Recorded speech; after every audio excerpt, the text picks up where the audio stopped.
Good morning, everyone. I know we're going on close to 2 hours. I can see the eyelids starting to close a little bit, so I'm going to try to be brief, but I do have a couple of things that I want to say and get a message out. But first and foremost, I want to thank Dr. Soto and the staff of Global Assembly. Thank you for inviting me. It's a pleasure to be here.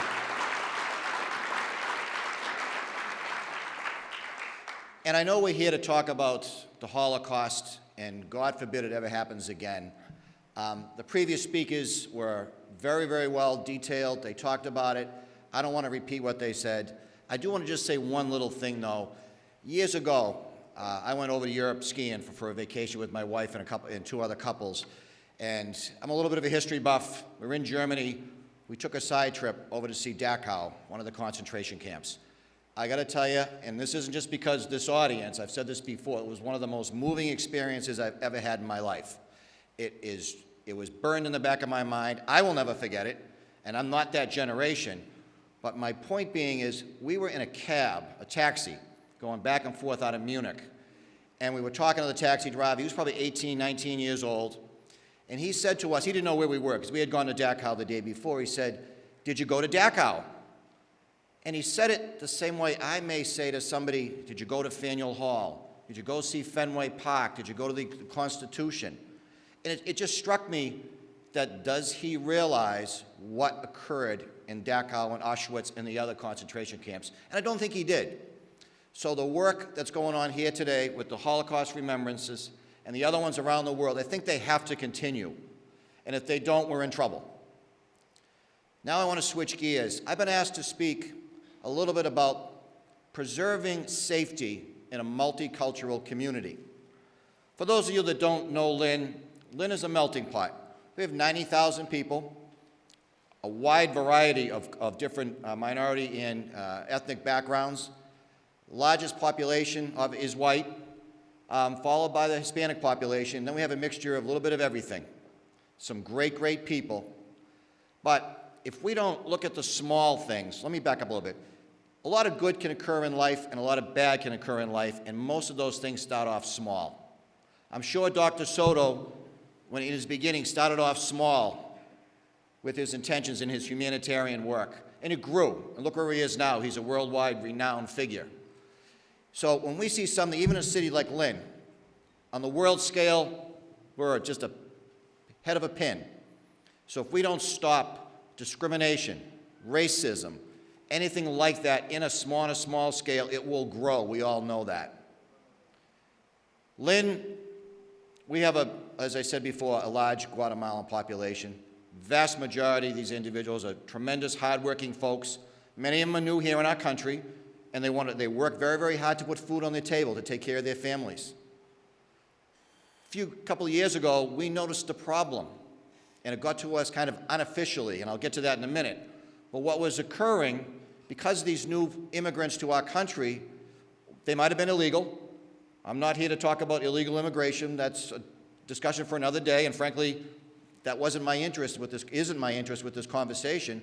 But they were being targeted for crime because, as I said, these folks work very hard, they make money, they don't use the U.S. banking system, keep their money in their pocket or maybe in their shoe, and on payday, they were being targeted by the criminal element who were robbing them and beating them, stealing their money. And what we found out about it, nobody was calling us. They weren't reporting it to the police. And we're scratching our heads saying, we're here to preserve safety for everyone. Our goal as police officers in whatever community you work in is to protect the life and safety of all people within our borders. Whether you live there, work there, visit there, here legally or illegally, if you're a human being in our city, we're here to protect you. So we had to do some outreach. And actually, I want to take a quick minute. My friend Juan Gonzalez over here to my left. Juan, as many of you know, is an activist. He's helped us in Lynn quite a bit.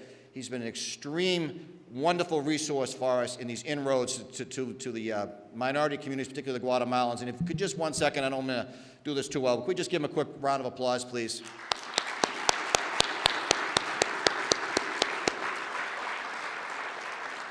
But with Juan's help, we were able to go out into the Guatemalan community, go meet them in their neighborhoods, sit down and talk to them, and let them see that, yeah, we're police officers, we carry a badge, we carry a gun, we have the power to take them to jail, but we're also human beings, and we need to understand each other. And policing in this day and age, it's a partnership, it's a team effort. You have to understand each other. We, as police officers, need to understand the people in our community, regardless of their backgrounds. We need to understand their culture, their interests, what they do, and what they worry about. And they need to understand us. Okay? And Darryl is a good friend of mine. Darryl talked about a lot of the racism that's going on in the country. And let's all be honest, there is racism in this country. There is discrimination in this country. I don't care what color, creed, sexual orientation, religious beliefs, whatever you have, there is discrimination and racism in this country. And it's our job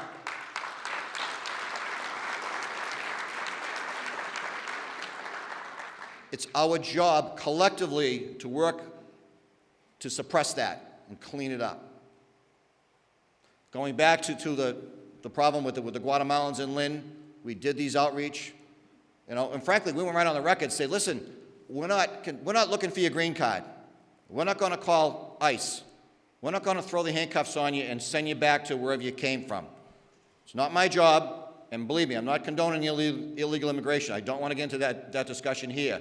My goal is the preservation of the life and safety of the people in our community, and that's what we need to do.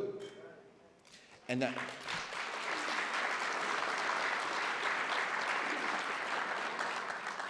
luckily, this worked. We found the bad guys, and that's where the fun begins for me, because we like to put criminals in jail. And we put some of them in jail, the robberies went down, and now these folks can live in peace in our city and go about their life. But again, as I said a few minutes ago, and I'm going to try and be brief, as I said, I promised you, I know you want to get out of here at a decent time, but I just want to make this other point. As I said before, police and the community need to understand each other. We need dialogue. Again, talking to my friend Darryl, he invited me to a meeting a couple weeks ago with the African-American community. And we all know what's going on since Ferguson. Eric Garner, the whole bit. He invited me, we went in. It was like going in the hornet's nest, I'll be honest with you. I didn't know what to expect. And it was a very, very good meeting. But I needed to explain to them how police work, how we use force, when we use force, and I needed to listen to them and hear their concerns. Again, that's the step you have to take when you have issues. Luckily for us, we haven't had these issues in Lynn, knock on wood, but police officers across the country are branded because of the recent headlines. I'm not going to deny that. And there's tension between the police and the black community right now. We need to fix those things, and by dialogue, that's what we do. So going back to my community with all the melting pot, all the different groups we have in Lynn, we need to continue that dialogue with each and every one of them. And one last quick story to prove my point.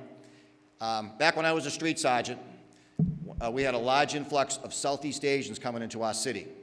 And they were coming in by the hundreds, and different worlds for both of us. And some of them conducted criminal activity, robberies, handguns. We had a spike in our activity. So police officers, now when I go to work, I want to go home at the end of the night, so I'm going to be careful.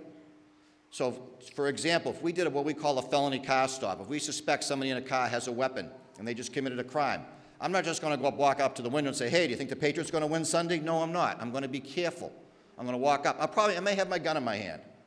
And what we used to do is we used to get them out of the car and we make them kneel on the ground while we searched them and searched the car and try to make our case. But what we found was the minute we started to put the handcuffs on them or we approached them, they resisted violently, and we had some real knockdown, drag-out battles where people got hurt, cops and the individuals. We're scratching our heads. A couple months later, we were doing a cultural sensitivity training within the police department, and we had a member for this from the Asian community come speak to us. And what he told us back in the homeland with these folks, when they're on their knees and somebody in authority, law enforcement, walks up, next thing is a bullet in the back of the head. Well, we weren't going to do that. They didn't know that. That's why we're having these vicious fights. We changed our tactics. We engaged the Southeast Asian community in conversation. The problem went away. So, in summary, we have to work together. If you live in Lynn, or no matter where you live, I encourage you to reach out to your police. Do not be afraid of them. Please, we're here to protect and serve, and I think I can speak for all chiefs throughout the Commonwealth of Massachusetts. This has got to be a team effort. We do not want to see people get discriminated against. We do not want to see racism. We do not want victims of crime. If we could solve crime, maybe we'd all get the Nobel Peace Prize.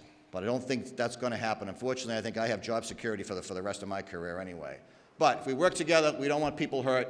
We want people in our neighborhoods to feel safe and be able to get out and see each other and take back our communities to make them a better place for all. So thank you very much.